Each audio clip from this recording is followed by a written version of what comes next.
안녕하세요. 모카 김한영입니다. 오늘은 기아가 PV5의 가격, 사양 모두 공개했습니다. 그러면서 계약을 시작했는데 기아 PV5는 화물차도 되고 카니발 같은 MPV도 되는 차, 이거 알고 계시죠? 그리고 다양하게 쓸 수 있는 자동차다 라는 말씀도 여러 번 드렸는데, 그리고 디자인도 의외로 마음에 든다 라고 하면서 관심을 많이 받던 차인데요. 그런데 이번에 가격이 공개되면서 오히려 더 많은 사람들이 충격에 빠지게 됐습니다. 왜냐면 가격이 싸도 너무 싸. 당연히 한 5, 6천만 원, 6, 7천만 원 하지 않을까 라고 생각했는데, 지금 생각해보면 아이오닉5 EV6 대충 5천만 원대잖아요. 근데 지금 크기가 이만한 차인데, 그런데 전기차 보조금을 받고 나면 패신저 모델 기준으로 3천만 원대, 카고 모델 같은 경우는 2천만 원 중후반이라고 합니다. 야, 아니 이 정도면 기존 소비자들 울 수 있겠죠. 저희 같으면 지금 레이를 2,300만 원에 샀어요. 샤스파이는 캐스퍼 EV를 2,690만 원 주고 샀고, 포터 EV, 봉고 EV하고 가격이 큰 차이 없다는 얘기인데, 야, 이게 어떻게 된 일인지 끝까지 함께 살펴보시죠. 네, PV5가 어떤 차인지는 제가 여러 번 말씀드렸으니까 이제 다들 아시죠? 지금 기아가 EV3, EV4, EV5, EV6, EV9까지 있잖아요. 이렇게 쭈루루룩 나오는 것처럼 상용 쪽에도 똑같이 PV1, PV2, 3, 4, 5, 6 이렇게 가겠다는 겁니다. 그래서 지금 나온 이 모델이 가장 보편적으로 볼륨이 클 것 같은 모델, 그래서 준중형 PVV다 해서 PV5라고 나온다는 얘기예요. 그래서 이 차가 정말 어떤 차냐? 어떤 차인지 간단히 말씀드리자면, 일단 크기는 카니발보다 조금 더 짧습니다. 460mm 정도 짧아요. 심지어는 소렌토하고 비교해도 120mm 정도 더 짧습니다. 그래서 외관은 상당히 작은데 실내에 들어가 보면 결코 짧지 않죠. 아니 이게 무슨 말이야? 어떻게 외관이 작은데 실내는 클 수가 있어? 말이 안 되잖아 라고 생각할 텐데, 옆에서 보면 비밀이 풀립니다. 소렌토 같은 경우는 보닛이 이렇게 있잖아요. 근데 지금 보닛이 이렇게 짧습니다. 그리고 차의 끝까지 세로로 탁 잘라놨어. 그러다 보니까 실내 공간이 더 크게 나오는 거죠. 아마 많은 분들이 생각하실 겁니다. 아니 이런 종류의 차가 있었어? 이런 차는 우리나라에 없었는데 이게 과연 잘 될까 싶은 생각이 들 수 있을 텐데, 잘 될 겁니다. 왜냐면 이미 검증이 됐어요. 유럽에서는 딱 PV5만한 차가 있습니다. 폭스바겐의 ID 버즈라는 차가 있는데 미친듯이 잘 팔립니다. 누구 말 맞다나 무슨 팬케이크처럼 팔려요. 사실 폭스바겐은 이 차를 처음 내놓으면서 상용차라고 내놓진 않았습니다. 처음에 폭스바겐이 이걸 내놓으면서는 마이크로버스를 오마주한 차다, 그래서 전기 패밀리카다, MPV다, 이런 식으로 시작했습니다. 그랬는데 패신저는 잘 안 돼. 왜냐면 너무 비싸. 와, ID 버즈 이대로 망하시나요? 했는데 의외로 그렇게 기대도 하지 않았던 상용차 시장에서 빵 터진 겁니다. 상용차는 전기차를 요구하는 클라이언트들도 많고, 우리같이 환경을 생각하는 우리 기업은 당연히 탄소 중립이 되는 전기 상용차로 다 전환하겠습니다 하는 회사들이 많아요. 그런 회사들이 쓸만한 소형 상용차가 없었던 거야. 그래서 ID 버즈가 엄청나게 인기를 끌고 있죠. 특히 유럽에서. 그래서 기아도 PV5를 내놓으면서 이거 승용도 있지만 상용에 더 많은 비중을 두면서 내놓게 됐고, 폭스바겐 ID 버즈를 보면서 야 그거 패신저에서 왜 망했냐? 이러고 살펴보니까 가격 때문이었다는 거예요. 그보다는 가격을 좀 낮춰서 시장성을 더 높이는 방향으로 생각을 했다고 합니다. 그래서 이번 PV5는 낮은 가격을 가장 중요한 포인트로 삼고 변신 가능한 정도의 기능들을 통해서 소비자들이 원하는 대로 더 잘 맞춰서 공급해준다는 게 핵심입니다. 먼저 PV5 패신저라고 해서 카니발 같이 탈 수 있는 이 미니밴 MPV부터 살펴보도록 하죠. 실내는 다양하게 꾸밀 수가 있습니다. 보통 232 해서 이 시트 구성이 7개 있는 거, 이런 차도 있고요. 특이하게 202 해서 가운데를 완전히 비우는 이런 시트 구성도 있습니다. 운전사 쪽이 기사거나 그러면 이런 게 오히려 좋을 수도 있겠죠. 그런 것들 있겠지만 지금은 그런 거 아니고 5인승 모델이 먼저 출시됐습니다. 230 배열인데요. 그러니까 1열에 2명이 탈 수 있고 2열에 3명이 탈 수 있고 3열은 시트 없이 트렁크만 넓게 쓴다는 거죠. 이렇게 되면 트렁크 용량이 기본 1330리터라고 합니다. 와, 대박이죠? 1330리터면 어느 정도냐면 어지간한 대형 냉장고 통째로 들어가는 겁니다. 대형 냉장고를 배달할 수 있어요. 그리고 2열 시트를 접을 수도 있는데 2열 시트를 접게 되면 용량이 무려 2300리터가 넘는다고 합니다. 와, 2300리터면 어지간한 집 이사도 가능한 수준이잖아요. 아니 물론 이사하라고 만든 차는 아닙니다. 이건 패신저, 어디까지나 승객용 차예요. 그러니까 짐이 그렇게까지 많이 들어갈 수 있는 차는 아니다. 2열 시트는 이렇게 짐을 실는 경우를 대비해서 이런 식으로 접히는데 풀플랫이 될지는 제가 잘 모르겠지만 어쨌든 화물을 많이 실을 수 있는 구조를 갖고 있다라는 거고요. 차를 실제로 보신 분들 아시겠지만 만약에 이 짐을 실는 경우 아니더라도 실내에 들어가 보면 승객들 입장에서도 실내 공간이 엄청나게 넓습니다. 아니 어떻게 그렇게 차가 넓냐 라고 하면 옆에서 보면 딱 느낌이 와요. 나중에 제가 직접 보면서 말씀을 드리도록 하겠습니다. 그리고 수납 공간도 상당히 많은데 운전석 전방에 이렇게 크래시패드 상단에도 수납할 수 있고요. 도어 트림에도 수납이 2개씩 이렇게 있어요. 그리고 1열 플로어 하단도 열면 거기에 공간이 있습니다. 정말 보이는 곳은 다 공간으로 만들어 놨다 라고 생각해도 과언은 아니다. 요 정도 해줘야지. 그리고 지금 B필러에 긴 어시스트 핸들을 적용했다 이렇게 돼 있는데, 그러니까 차에 타고 내릴 때 누군가 손잡이를 잡고 올라가고 손잡이를 잡고 내려오고 이런 것들을 해야 되는데, 이런 것들을 할 때 기존의 카니발은 손잡이가 좀 짧았어. 어린이는 손잡이가 손이 닿지 않습니다. 그런 문제가 있어서 제가 여러 번 이걸 연장해야 된다 이렇게 말씀드렸는데 이게 또 반영이 됐네요. 우리 영상 보고 반영한 거 맞으시죠? 네. 그리고 플러는 이런 식으로 좀 낮췄습니다. 399mm, 400mm 안쪽으로 하려고 정말 노력했죠. 그래서 2열 스텝고가 이렇게 낮아져서 어린이나 노약자들이 드나들 때 굉장히 편리한 거, 요거 뭐 당연하죠. 근데 사실 저희 같은 성인 남자들도 차체 높이가 낮은 차가 훨씬 타고 내리기 편하죠. 낮은 차가 무조건 좋습니다. 그리고 슬라이딩 도어 개방폭, 요것도 휠체어가 통과 가능한 775mm를 확보했다고 합니다. 뭐 휠체어도 당연히 그렇겠지만 여행 가방 같은 거 들고 나를 때 그때 막 짐을 막 잔뜩 실어야 되면 요거 가로로도 넣을 수 있는 그런 공간, 부피 큰 짐 같은 거 이렇게 넣고 뺄 때 편하게 이렇게 엄청 넓은 그런 슬라이딩 도어를 갖고 있다라는 거고요. 사실 휠체어 부분은 조금 더 얘기할 만한 게, 요즘 장애인 차들 보면 어떻게 합니까? 뒤에 이렇게 열면 거기에 휠체어를 실을 수 있는 그런 전동 장치 같은 걸 장착해요. 그러면 그 전동장치로 이렇게 딱 들어가게 되면 휠체어 하나만 들어갈 수 있는 1인용 장애인 차도 있죠. 근데 그런 차뿐 아니라 보통은 일반인들도 같이 타야 되잖아. 그러니까 보통 시트가 있고 휠체어는 그 시트 뒤로 들어가요. 의자 뒤에 있는 짐칸에 타는 거야. 게다가도 더 황당한 건 전기 배터리가 그렇게 크지가 않아. 그러니까 시동을 끄지 못하는 차도 있습니다. 시동을 걸어 놓은 상태로 사람이 거기 타서 잉 하고 그 매연을 맡으면서 들어가야 돼. 야, 그건 말이 되나. 그런 문제가 있을 수 있죠. 그래서 당연히 비탈로 올라가야 되는 게 당연하고요. 근데 휠체어를 타고서 비탈로 이렇게 올라가 보신 분 계세요? 저는 한번 해봤는데 휠체어 타고 이렇게 차에 들어가려고 해보다 보니까 밀자마자 뒤로 자빠졌습니다. 이게 제가 지금 익숙하지 못한 부분도 분명히 있어. 근데 이 비탈이 너무 가팔라. 그래서 뒤로 넘어갑니다.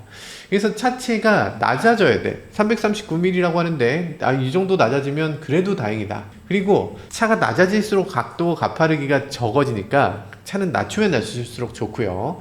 그리고 탈 때는 바닥에서 타는 게 아니에요. 반드시 인도에서 타야 됩니다. 인도 쪽으로 차를 붙일 수 있어야 되고 측면으로 이렇게 비탈이 내려올 수 있어야 돼. 그래서 인도에서 타면 각도가 더 낮아지기 때문에 스스로도 휠체어를 움직여서 이렇게 탈 수 있게 된다. 굉장히 중요한 얘기고요. 이제라도 휠체어 가능 차를 제공한다는 게 참 고맙고 다행스러운 일이다 하는 생각이 듭니다. 전에 제가 스페인 바르셀로나에서 개최한 PV5 세계 최초 공개 행사에 다녀왔잖아요. 거기서 한 외신 기자가 기아 송호성 사장에게 물었습니다. 아니 휠체어 지원 차량을 도대체 왜 만드냐? 그거 시장 조사해봤냐? 그거 몇 대 되지도 않아요 라고 하면서 뭔가 핀잔 주듯이 질문을 했습니다. 근데 송호성 사장이 바로 즉답을 했어요. 지금 몇 대 안 팔리는 거 알고 있다. 근데 그게 너무 비싸기 때문에 차를 못 팔았던 거지 시장이 없는 건 절대 아니다 라고 얘기했습니다. 우리 주변에 수많은 노약자, 장애인들이 이동을 못하고 있는 거지 장애인이 없는 게 아니다 라고 하시더라고요. 그 말씀이 맞는 말씀이죠. 좀 뭉클했습니다. 우리 모두 언젠간 노인이 되고 언젠간 휠체어를 타게 됩니다.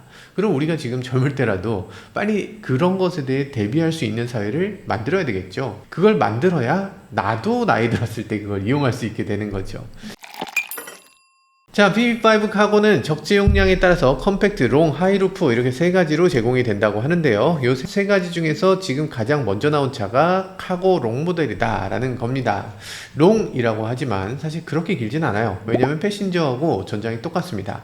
우리 기준에서 지금 롱이 보통인 것 같아. 롱은 그러니까 하이루프에 비해서는 높이가 낮은 모델입니다. 그러니까 저상이다 라고 보시면 되는데요. 전고가 1905mm, 그러니까 포터 같은 경우 초저상보다 더 낮은 거예요. 낮은 차체를 보여주고 있는 건데 지하주차장이나 정말 낡은 아파트나 이런 곳에 2m가 채 안 되는 지역들도 있거든요. 그렇게 낮은데도 아무 문제 없이 주행할 수 있는 그런 화물차라고 볼 수 있습니다. 그런데 화물 공간은 그렇게 작지가 않습니다. 화물 공간 최대 길이 2255mm. 그러면은 사람이 누웠을 때 보통 어지간한 침대가 2m잖아요. 침대보다 더 길다. 폭은 1565mm, 높이는 1520mm라고 합니다. 실내의 적재량은 4420L나 된다고 합니다. 4420L? 요즘 아파트 지하주차장 들어가는 요 초저상형 탑차 있잖아요. 그게 보통 2m로 만들어집니다.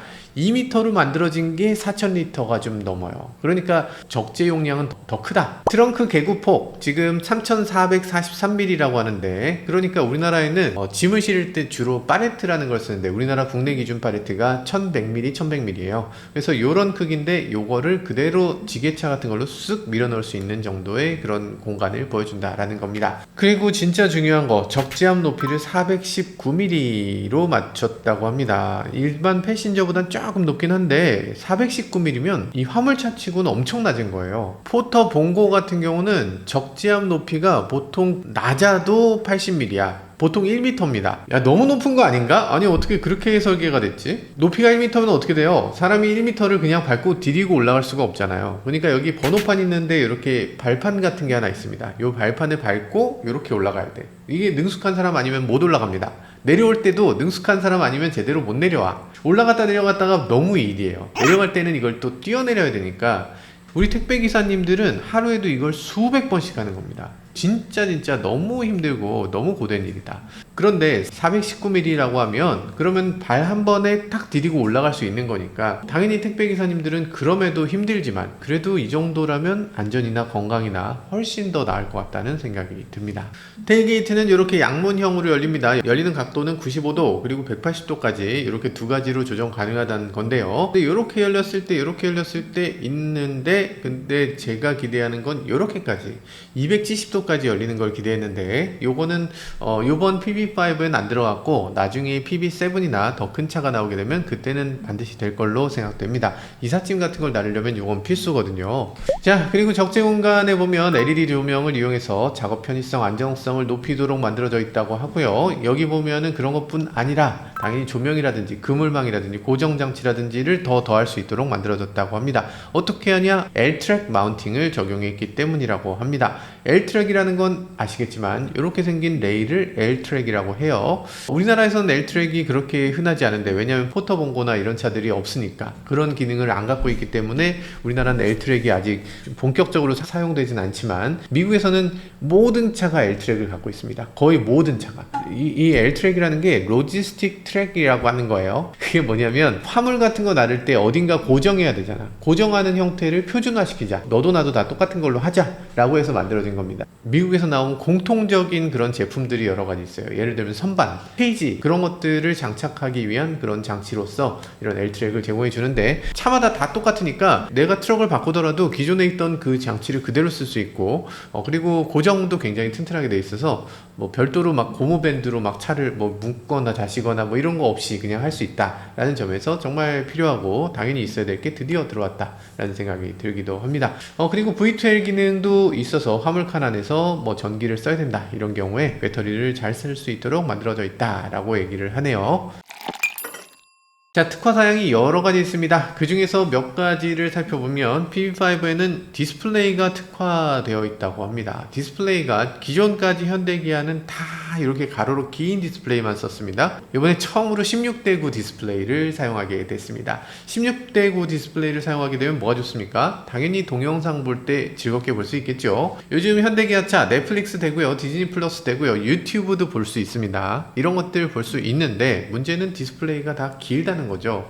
긴 디스플레이에서 요만하게 보이니까 그냥 폰으로 보지 라고 하고 폰으로 보게 되는데, 지금 디스플레이가 16:9 디스플레이 요 정도라면, 게다가 12.9인치 화면이라면 이거 어지간한 노트북이 12.9인치거든요 그러니까 노트북 화면만한 게 여기 붙어있다 라고 보시면 됩니다.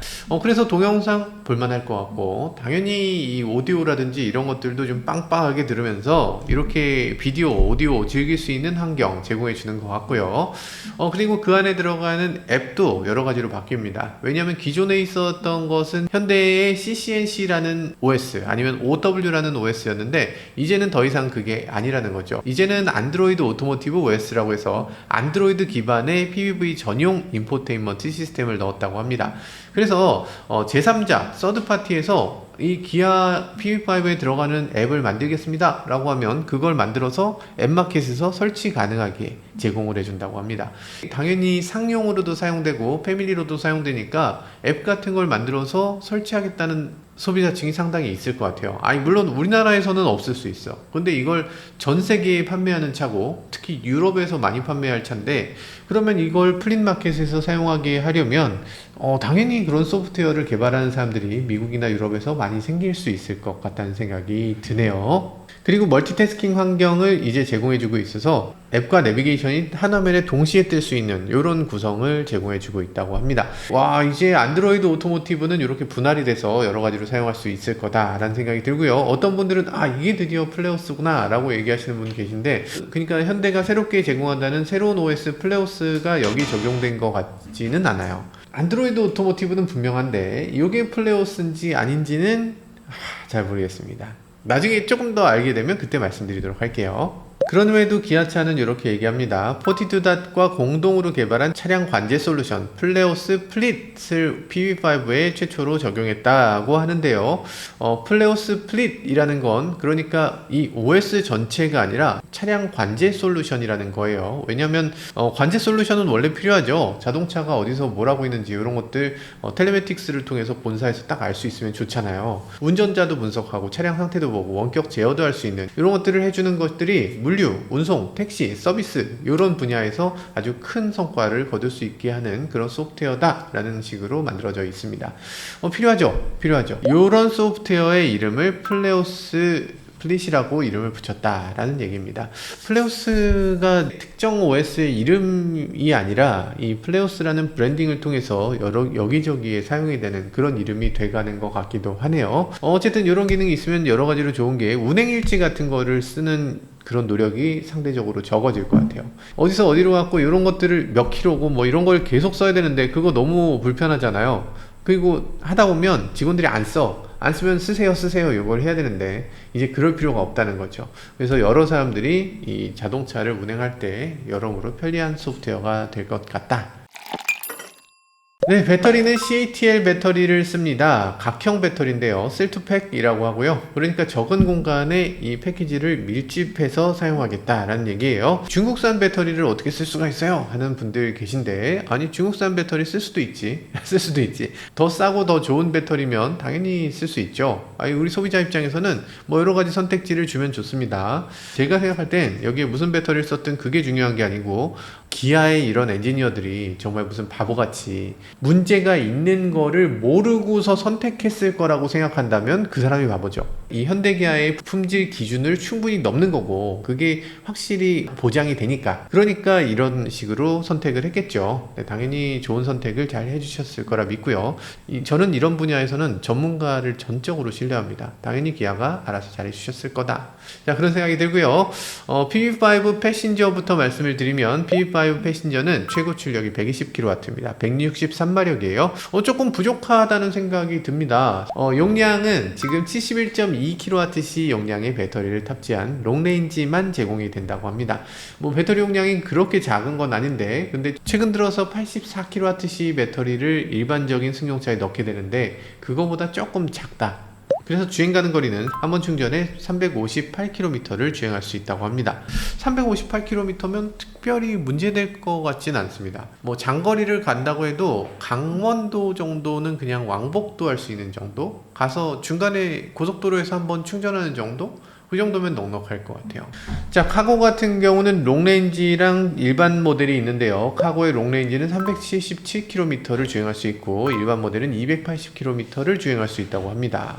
280km면 꽤 짧은 편인 것 같아요. 이거는 정말 카고의 활용 범위를 짐을 멀리까지 갖고 간다 이런 개념이 아니고 라스트 마일이라고 우리가 얘기하는 택배라든지 배달이라든지 이런 경우에 여기서 최종적인 소비자의 집으로 갈 때는 그 거리가 굉장히 짧거든요. 그래서 그런 경우에 사용할 수 있는 자동차로 그렇게 나온 것 같습니다. 280km도 용도에 따라서는 괜찮다. 지금 충전이 몇 킬로와트로 된다 이것에 대해서는 공개되지 않았는데요. 350kW급 충전기로 충전했을 때 10%에서 80%까지 30분이면 충전이 된다라고 얘기합니다. 그렇게 느린 건 아니긴 한데 아마 킬로와트로 따졌을 때 100kW 정도 되나요? 그 정도면 이 정도 될 것 같네요. 어쨌든 빠른 건 아니다. 스타리아 기반으로 만들어진 ST1에 비해서는 훨씬 더 느리고 훨씬 더 주행거리도 짧은 좀 더 소규모의 자동차다라고 보는 게 맞을 것 같네요. 물론 충전 시간은 조금 더 걸릴 수 있어요. 그렇지만 ST1에 비해서 가격이 2천만원 싸니까 2천만원 싸면 그럴 수 있지. 그럴 수 있습니다. 자, 그러면 가장 중요한 가격인데요. 가격을 보면 가격이 이렇게 나왔어요. 패신저 5인승 모델 가장 기본 모델이 4,709만원이라고 하고요. 이거 친환경차 세제 혜택을 받기 전 가격입니다. 세제 혜택을 받게 되면 보통 150만원에서 170만원까지도 빠지거든요. 그러니까 만약에 이거 받게 되면 4,550만원 정도에 살 수 있다라는 얘기죠. 여기다 전기차 보조금까지 받게 되면 서울 기준 600만원 정도 빠지게 될 겁니다. 그러니까 구입 가격을 놓고 보면 서울 기준으로 대략 3,900만원이면 살 수 있는 차다. 경기도라면 3,500만원 정도면 살 수 있다라는 얘기죠.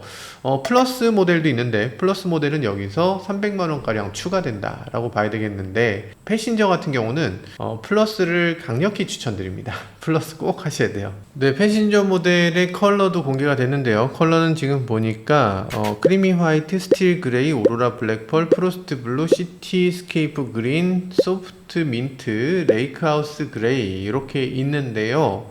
이 색깔 중에서 제가 직접 봤을 때는 포레스트 블루 그리고 소프트 민트는 되게 예쁘더라고요. 이걸 해야 패신저카라는 느낌이 딱 듭니다. 카고 모델 색깔이 지금 세 가지 컬러가 제공되는데 카고 모델은 클리어 화이트, 스틸 그레이, 오로라 블랙펄 이렇게 세 가지거든요. 그러니까 이 카고 모델하고 같아버리면 약간 화물차 같은 느낌이 들 수도 있을 것 같아. 그래서 컬러를 선택하실 때 유채색으로 선택하면 어떨까 하는 생각이 들기도 하고요.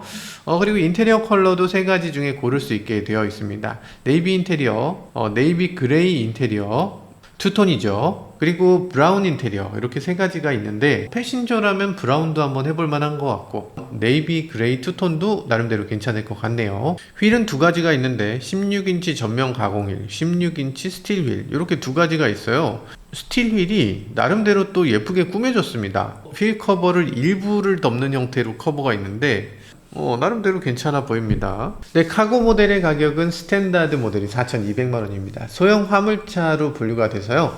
개별 소비세, 교육세 이미 빠져있는 가격입니다. 그리고 친환경차 세제 혜택이 따로 없어요. 금액이 아예 빠졌으니까 친환경차 세제 혜택이 아예 필요가 없습니다. 4,200만원이면 그러면 상당히 비싼 거죠. 이 패신저보다 더 비싼 거니까. 근데 거기서 전기차 보조금을 많이 받습니다. 전기 소형 화물차 보조금을 최대 1,990만원을 받아요. 서울시 기준으로. 만약에 주행거리라든지 배터리라든지 이런 것들이 좀 부족해서 보조금을 전부 받을 수는 없겠지만 보조금을 받았을 때 카고 모델 기준으로 2천만원 중후반이 된다고 합니다. 2,500에서 한 2,900 사이 그 안에서 살 수 있다라는 얘기고요. 그러면 보조금이 대략 1,300만원 이상 된다는 얘기인데 서울 기준에서 상당한 보조금을 받을 수 있다라는 거고요. 카고 롱레인지 모델도 4,470만원입니다. 이 차는 지자체에 따라서 2천만원대 가능할 수도 있을 것 같다. 3천만원 초반 정도면 살 수 있을 것 같다는 생각이 드네요. 와, 기본 가격이 정말 저렴하다 라고 생각되는데 그 기본 모델이 정말 깡통이냐? 라고 하면 그것도 아닙니다. 어댑티브 크루즈 컨트롤이 기본으로 들어가요. 고속도로 주행 어시스트 HD 들어옵니다. ADAS 기능이 다 들어있고요. LED 헤드램프 기본, LED 테일램프도 기본입니다. 12.9인치 센터 모니터 있다고 했잖아요. 이게 옵션이 아닙니다. 이것도 기본이에요. 7.5인치 LCD 클러스터 이것도 기본입니다. 그리고 1열의 열선 시트도 기본, 열선 핸들도 기본입니다. 2열의 에어벤트도 기본이에요. 그러니까 기본 사양에도 특별히 부족한 게 없구나 라고 생각될 정도. 근데 기본 모델에서 한 가지 아쉬운 게 있다면 오디오가 좀 아쉬워요. 기본 스피커가 두 개. 두 개는 좀 너무했다. 패신저도 두 개가 들어있어요. 뒷좌석에 있는 사람은 뭐 들으란 얘기인가 하는 생각이 들기도 하죠. 아무튼 오디오 옵션 넣으면 되죠. 네, 넣으면 되죠. 자, 그리고 통풍 시트가 옵션입니다. 통풍 시트 필요 없다는 사람도 있으니까. 저는 통풍 시트 여름에도 잘 안 켭니다. 저는 겨울에도 켭니다. 겨울에도 켜세요? 네, 사람마다 다르니까 이게 옵션이라는 게 있는 거죠. 저는 이런 옵션이 있나 싶은데 도어가 옵션입니다. 그러니까 카고 같은 경우는 기본이 슬라이딩 도어를 오른쪽에만 넣어줘요. 왼쪽엔 없어. 왼쪽에 도어를 넣으려면 컨비니언스 옵션을 넣어야만 합니다. 왼쪽에도 슬라이딩 도어를 넣으려면 104만원을 더 내야 된다. 카고 같은 경우는 당연히 여러 가지로 사용하실 텐데 여러 가지로 사용하시는 것 중에 가장 중요하게 생각하는 게 아마도 업타임, 다운타임일 겁니다. 그러니까 흔히 화물차 운전하시는 분들은 다운타임이라는 얘기를 하는데 다운타임에 뭐가 들어가냐면 엔진 오일 교체할 때 아니면 뭐 엔진 고장 났을 때 이럴 때 서비스 센터에 가야 되잖아요. 그럼 그 시간 동안에는 자동차를 운행 못하는 겁니다. 그럼 자동차를 운행 못하는 그 시간만큼 고스란히 손해야. 그렇기 때문에 다운타임이 적은 내구성 좋고 고장 안 나는 차가 정말 중요한데 그런 것들을 가장 잘하는 게 전기차죠. 전기차는 다운타임에서 거의 가솔린차하고 비교가 안 되는 다운타임을 갖고 있습니다. 거의 10분의 1, 20분의 1이에요. 뭐 이런 실용성 면 이런 면에서는 거의 비교가 안 되는 차이가 있을 거고요. 그럼에도 불구하고 나는 전기차를 믿을 수가 없어. 디젤이나 기존 내연기관에 비해서 내구성이 떨어지지 않을까 라고 생각하는 분들 많잖아요. 만약에 이거 고장나면 얼마 깨질 건데 라고 생각하는 사람들을 위해서 보증이 EV 전용 부품 10년 16만 킬로입니다. 고전압 배터리는 10년 20만 킬로예요. 야, 10년 보증을 해줍니다. 엄청나죠? 물론 키로수가 지금 16만 킬로, 20만 킬로면 금방 도달하겠죠. 뭐 10년은커녕 뭐 어지간한 상용차 운전자분들은 한 5년도 안 돼서 도달할 수 있는데 그렇기 때문에 나는 키로수가 더 많았으면 좋겠다 라고 하는 분들을 위해서 PBV 보증 연장 서비스도 제공을 합니다. 보증 연장을 하면 10년 26만 킬로까지 연장도 가능하다고 하니까 정말로 26만 킬로까지는 전기만 꽂고 달리기만 하면 되는 그런 차가 된다는 얘기죠. 자, 가격표를 좀 더 보면요. 지뉴인 액세서리라는 게 있습니다. 평탄화 데크라는 게 있네요. 이건 뭐냐면 화물칸과 승객석을 폴딩했을 때 승객석과 화물칸을 평탄하게 만들어준다는 그런 데크죠. 2열 폴딩을 했을 때 침대처럼 사용하겠다라는 분들한테 너무 좋을 것 같아요. 카고를 위한 카고룸 평탄화 플로어도 있네요. 왜냐면 이게 옆쪽에서 휠하우스가 이렇게 들어와 있잖아요. 그러니까 짐을 네모난 짐을 큰 걸 실으려고 하면 휠하우스에 걸려서 제대로 실을 수가 없다. 그렇다고 공중에 띄워놓을 수는 없잖아. 이렇게 삐딱하게 놓기 좀 애매하니까 이 바닥을 완전히 평평하게 하는 그런 평탄화 플로어도 제공을 해주고 있네요. 근데 평탄화 플로어가 거기에 짐을 많이 실을 수 있어야 되고 무거운 짐도 실을 수 있어야 되니까 이게 몇백 킬로를 지탱하는 플로어일 겁니다. 그렇기 때문에 그런지 몰라도 가격이 상당합니다. 104만원.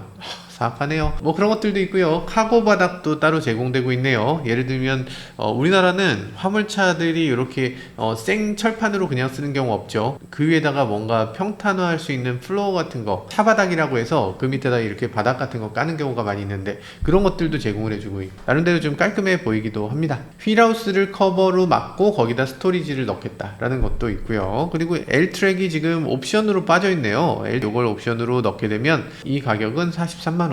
L트랙이 생각보다 적용 가능한 범위가 너무 짧지 않나 하는 생각이 들어요. 제가 화물차의 L트랙이라면 이거보다 정말 끝에서 끝까지를 다 지원하는 그런 정도의 길이라고 기대했는데 그거보다 좀 짧아서 조금 아쉽긴 하네요. 아마 PB7 정도 돼야지 이걸 본격적으로 해주려나 싶은 생각이 들기도 하고요.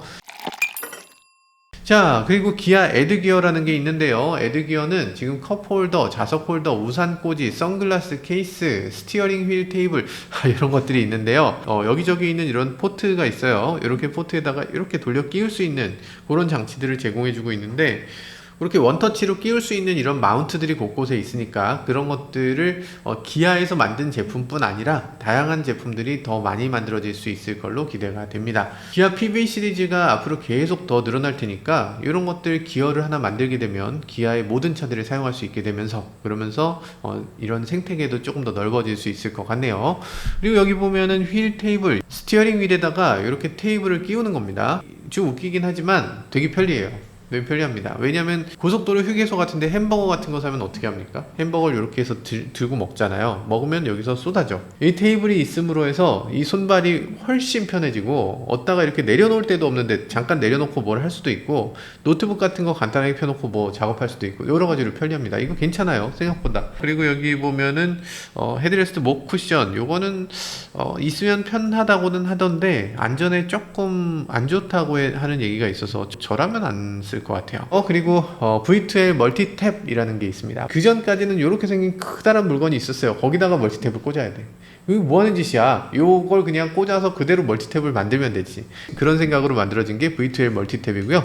이런 식으로 잘 만들어진 것 같네요. 예쁘기도 하고. V2L이라는 걸 다른 나라에서 사용할 때는 당연히 이 형태로 갑니다. 뭐 BYD를 비롯해서 여러 가지 회사들이 다 이걸 하고 있어요. 현대기아만 이걸 안 하고 있었어. 이제는 이거 해줘야 된다. 기아 컬렉션으로 있을 게 아니고 기본에 이걸 넣어줘야 될 것 같아요. 자, 이렇게 기아가 공개한 PV5를 간단히 살펴봤는데요. PV5는 이게 끝이 아니죠. 앞으로 PV5는 정말 많이 나오게 되는데 기본 모델이 패신저, 카고, 교통약자 이동 편의성을 위한 차량, 셰시캡 이렇게 4가지가 나오게 되고요. 여기다가 직장 사양을 더 내놔서 오픈베드 차량도 나오게 된다고 합니다. 그리고 레저나 휴식에 최적화된 라이트 캠퍼 모델도 나온다고 해요. 그리고 패신저 고급화 모델 프라임이라는 것도 제공한다고 하고요. 4인승 럭셔리 차량이 될 건가? 보가나인 같은 그런 차가 된다는 건가요? 그리고 내장 냉동 탑차도 나오게 되고 그리고 미닫이 탑차 같은 것도 나온다고 합니다. 등등등이 나온다고 하는데 일단은 굉장히 반갑습니다. 저는 다양한 차들이 나오는 게 좋고 이 차를 살까 저 차를 살까 그렇게 고민하는 과정도 저는 너무 좋아하거든요. 나를 위한 차가 하나 나오면 좋겠다. 여기 방송 스튜디오 같은 걸 꾸밀 수 있는 차로 나오면 정말 좋을 것 같다는 생각이 들기도 하고요. 그리고 레저 휴식에 최적화된 라이트 캠퍼. 이것도 타볼 만한 생각이 드네. 저는 선택지가 넓어진다는 점에서 너무나 반갑다는 생각이 들고요. 그리고 뿐만 아니라 이제는 화물차 운전자들의 인권이랄까, 안전이랄까, 이런 것들도 더 높여줄 수 있다는 점에서 기존의 봉고나 포터 트럭에 있는 화물차 운전자들 사고 나면 정말 크게 부상을 입었었거든요. 근데 이제는 훨씬 더 안전한 차체로 훨씬 더 안전하게 운행을 할 수 있다고 하니까 이런 화물차 운전자들, 이런 모든 근로자들도 다 행복한 삶을 영위할 수 있는 그런 자동차가 드디어 나오게 된 게 아닌가. 더 나은 모빌리티를 경험할 수 있다는 점에서 이 PBV라는 것이 얼마나 중요한지를 다시금 깨닫게 되는 것 같습니다. 지금까지 저는 모카 김한용이었습니다. 감사합니다.